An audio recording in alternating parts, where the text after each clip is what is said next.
คิดว่าเราอยู่ออสเตรเลียบ่แม่นเนาะคือสิแม่นเขาก็บ่ได้ถามว่าเราอยู่ไสแต่คิดว่าเราอยู่ออสเตรเลีย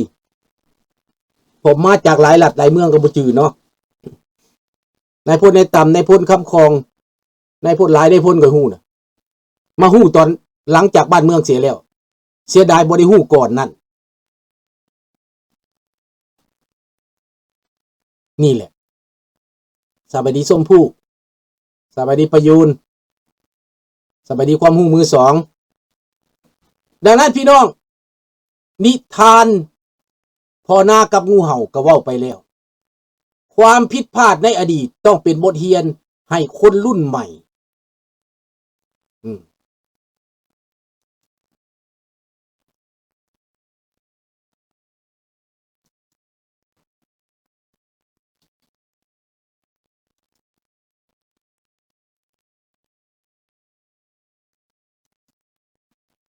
แล้ว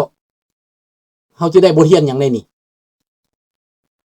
พี่น้องเขาจะได้บทเรียนอย่างท่านผู้เงินอยู่ออสเตรเลียแล้วค่อยก็ว่าเพิ่นอยู่ออสเตรเลียในพลในต่ำ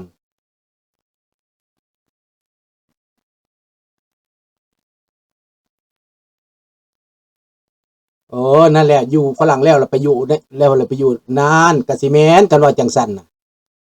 สิแม่นเด้อเพราะว่าค่อยถามเพิ่นตอนเพิ่นมาประชุมเพิ่นว่าเพิ่นอยู่ออสเตรเลียไปอยู่ฝรั่งก่อนน่ะสิแม่นเนาะขอบใจหลายๆดังนั้นพวกที่ว่าเป็นใหญ่เป็นมีความรู้ความรักคือสมผู้อุดมวิไลนี่นะก็เป็นใจเขาตอนนั้นน่ะ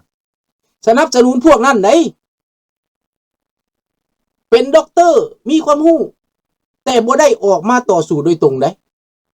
บ่ได้เต้าร่วมคนได้มีหลายคนคือยังดาวจังซี่เนี่ยแทนที่ว่าสิต่อสู้แทนที่ว่าสิร่วมคนลาวบ่ได้ไปเป็นใจเขาอีกได้ไปหาเขาอีกได้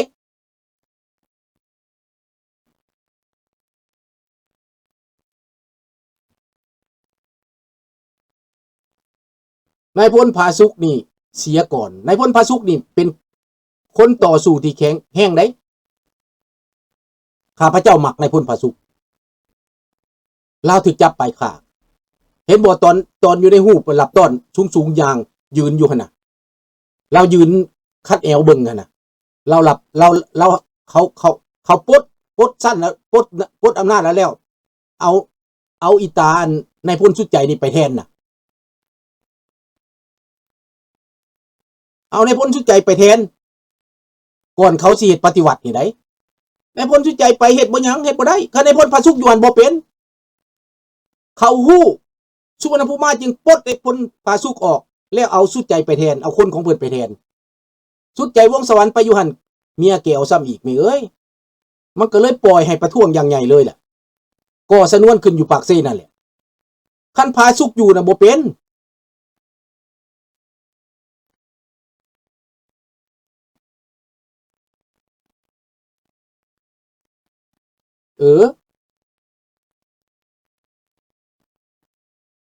ดังนั้นแหละพี่น้อง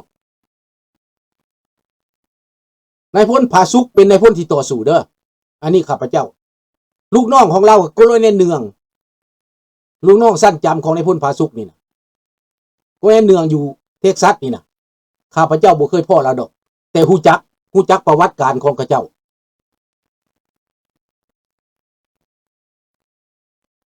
อันนี้แหละความใจดีของคนลาวนี่นะเมตตาปานีนี่บ่ได้แม่นดีเสมอไปเด้อ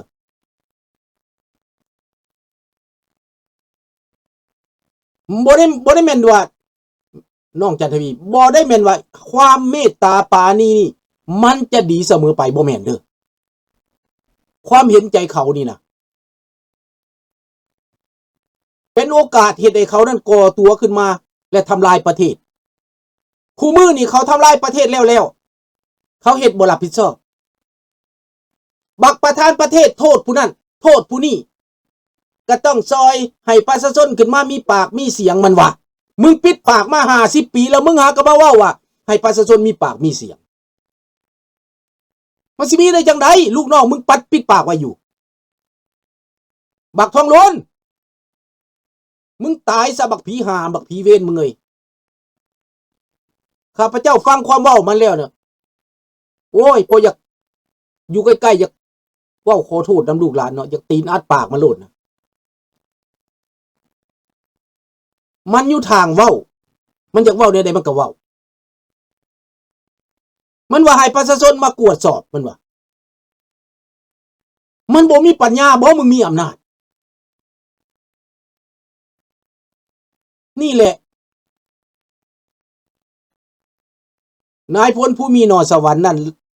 ลาวถูกปฏิวัติและเราก็มาอยู่ไทยแล้วเราก็ขั้นสิเว้าแล้วเขาผูกขาแล้วเด้เขาผูกขาหนึ่งไว้แล้วเจ้าเคลื่อนไหวบ่ได้ดอกนายพลผู้มีนอสวรรค์เคลื่อนไหวบ่ได้ประเทศไทยผูกขาไว้แล้วเจ้ามารับเงื่อนไขอยู่ในประเทศไทยเลยจะเฮ็ดยังบ่ได้โอเคก็จบเท่านั้นรุ่นลูกต่อมาสิว่าให้ฟังผู้มโนนอสวรรค์ผู้มีนอสวรรค์ลูกชายผู้มโนเป็นเสี่ยวกับคำไตสีพันดอนคำไตส่งคนไปเจรจากับผู้มโนว่าให้กลับคืนมาซะมาเอาเฮือนเอาซ่านที่ข่อยมีนี่ให้กลับคืนเขามอบสิ่งเหล่านี้ให้ห้ามเหตุการณ์ต่อสู้ห้ามเคลื่อนไหวห้ามใช้ประเทศไทยเป็นบ่อนเคลื่อนไหวจบมีลูกชายคนหนึ่งเตะบานเป็นหยังซื่อหยังเตะอยู่ในทีมชาติของไทยนั่นนะ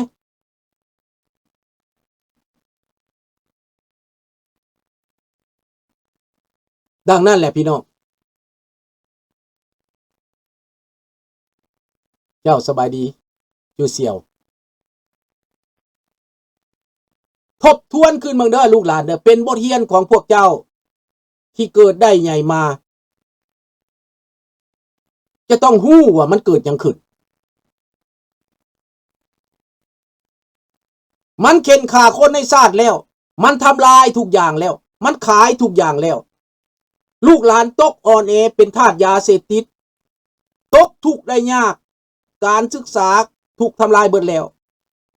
ระบบการศึกษาถูกทำลายระบบสังคมถูกทำลายเบิดแล้วมันบอกว่าเป็นความผิดของไผ50 ปีอยู่ในอำนาจของมันก็เป็นความผิดของบักทองลุ้นนั่นแหละของบักสอนไส้นั่นแหละมันมีอำนาจมันสิกล่าวหาใส่ไผเดี๋ยวนี้คนที่มันไล่หนีไล่ฆ่านะมันออกปากว่าพี่น้องลาวอยู่ต่างประเทศมันว่าบักจุมลีก็เว้าคือกันให้พี่น้องลาวต่างประเทศกลับขึ้นมาสร้างซาไดเป็นพี่น้องมาแล้วบาดนี้เหลือตายแล้วเป็นพี่น้องมันการศึกษาถอยหลังเบิดเห็นบ่อันมันมักเว้าว่าระบบโครงสร้างพื้นฐานนั้น infrastructure นะ infrastructure นะมันมักเว้าตัวนี้นะโครงรางมันว่านะมันเว้าเลยๆดอกอันนี้มัน repetitive มันบ่รู้จักว่าเป็นหยังดอกโครงรางอ่ะนะโอเคแต่มันเว้าเพราะว่ามันแปลจากภาษาต่างประเทศมา infrastructure นะหมายความว่าการระบบของประเทศนะมันต้องมี infrastructure ที่แน่นแก่นที่เป็นระบบที่ปกครองที่ถูกต้องนะมันต้องเป็นระบบแต่มันเว้าแต่มันไว้ฮู้จักแม่นหยังไดมันพากันเว้าปากต่อปากระบบโครงรางมันว่าได้ฮู้จักแต่ว่าระบบโครงรางมันเว้าของซื่อๆแต่ว่าข้าพเจ้าอยู่นำมันหนาความเว้านั่นข้าพเจ้าถามมันแปลว่าหยังบ่ฮู้ได้มันบ่ฮู้จักซ้ำขั้นพื้นฐานโครงรางมันเว้าซื่อๆได้แต่มันบ่ได้เฮ็ดได้พี่น้องโครงรางก็คือกันกับเฮือนนี่แหละพี่น้องเอ้ย foundation เป็นหยังfoundation fondation ภาษาฝรั่งเศสภาษาอังกฤษกับ foundation โอเคพื้นฐานของมันต้องแน่นแล้วมันแน่นบ่ล่ะมันดีบ่ล่ะ infrastructure นะมันดีบ่ infrastructure นะ infrastructure ภาษาฝรั่งเศสนะหมายคือว่าพื้นแน่นฝังแน่นลักเสาดีเสาเฮือนดีค้างดีคือดีก็เป็นเฮือนแน่นหนาผาข้างอยู่ส้นได้ห่มเย็นเป็นสุขได้ อันนั้นความหมายมันประเทศต้องมีแบบนี้อินฟราสตรัคเจอร์ที่แน่นหนาแต่มันบ่มีจักเทื่อมันเว้าแต่ว่าโครงลางนั่นแหละมันเว้ากันปากต่อปากโครงลางแต่มันบ่เคยเฮ็ดเด้มันบ่เคยปฏิบัติเด้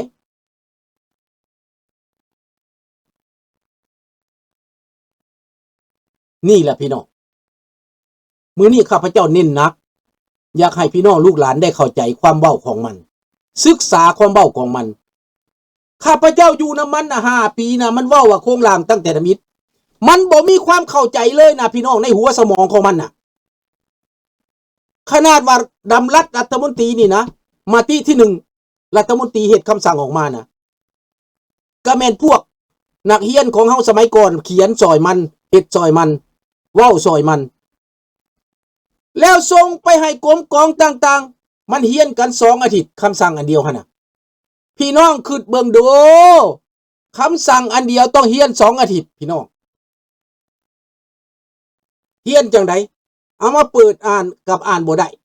อ่านบ่ตกบ่เข้าใจมาแล้วก็มาค้นคว้าการเมืองเพิ่นว่าสหายสุนทรามาค้นคว้าการเมืองดำรัสของรัฐมนตรีของรัฐบาลส่งมานี่นะ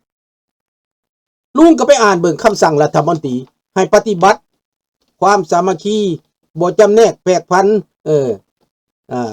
ให้ปฏิบัติเท่าเทียมกันให้ประชาชนอยู่ดีกินดีเพื่อให้ใส่หน้าให้มีความสงบให้มีระเบียบวินัยคำสั่งรัฐมนตรีสมมุติสิมันก็มาค้นคว้าแล้วอันสาเหตุที่มันเป็นความบ่สงบมันมาแต่ไสทหารสุนทรามันมาจากปฏิการเพิ่นว่าจังได๋มันมาจากจักรพรรดิผู้ใดความบ่ดีมาจากจักรพรรดิไดการแทรกแซงมาจากไสมาจาก CIA นักสืบสอดแนมเพิ่นว่ามันจะมาเอาป่าไม้เฮามันจะมาทำลายเฮาได้จักรพรรดินี่มันวางทำลายเฮาได้จักรพรรดินี่นะ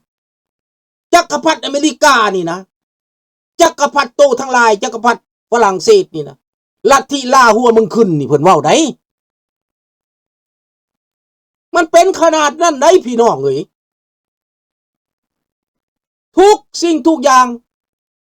ตั้งแต่1975มันอาศัยไผอาศัยนักเรียนนักศึกษาที่ได้เรียนมาแต่ก่อนน่ะรุ่นใหญ่อ่ะนะที่เรียนกฎหมายเรียนหยังมาซอยแล้วมาเป็นรองรัฐมนตรีมาเป็นผู้ซอยรัฐมนตรีซะจังซี่รัฐมนตรีมันเป็นผู้ซอยรัฐมนตรีมันคนของเฮาฝ่ายการศึกษาแต่ก่อนเป็นการเกษตรการแพทย์บ่ได้จักหยังมันสิฮู้หยังนักเรียนการแพทย์นะพี่น้องข้าพเจ้าเป็นหมอเลยยังเอาข้าพเจ้าไปเรียนคือข้าพเจ้าเว้านั่นแหละบัดไปเรียนแล้วบ่ได้เรียนซ้ำเพราะข้าพเจ้าเก่งแล้วข้าพเจ้าได้ไปสอนมันว่าสหายจุนทราฮู้จักพญาติบัทยักบ่เพิ่นว่าผู้เจ้าฮู้จักบ่บัทยักเป็นหยังเอาปึ้มหัวน้อยๆสำนี้ไม่เรียนเขียนเป็นภาษาลาวพญาติบัทยักข้าพเจ้าบึงไปอ่านหมู่บัทยักมันมาจากซั่นสิโอ้ยนี่บ่แม่นบัทยักกันความลาวแต่ภาษาฝรั่งเศสมันติตานุสเห็นบ่ล่ะโอ้สหายเก่งเนาะเพิ่นว่านี่เฮายังบ่ฮู้ได้เพิ่นว่าคันซั่นสหายสอนแทนเฮาซะเพิ่นว่าห่วยเว้าลิ้นหรือเว้าอีหลีว่าซั่นเว้าอีหลีได้เพิ่นว่านี่เฮานี่ให้สหายสอนซะเพิ่นว่างงเลยเป็นบ่ทอนเลยบ่ได้เรียนเลยโลไปเป็นอาจารย์สอนซะบัดนี้อยากไปก็ไปอยากสอนก็สอนให้มันสอนมื้อใดข้าพเจ้าให้มันสอนก็มันสอนมื้อใดข้าพเจ้าสอนก็สอนลงมานั่งอยู่บ้านก็ได้ใบประกาศนะบาดนี้เป็นแนวนั้นพี่น้องเอ้ย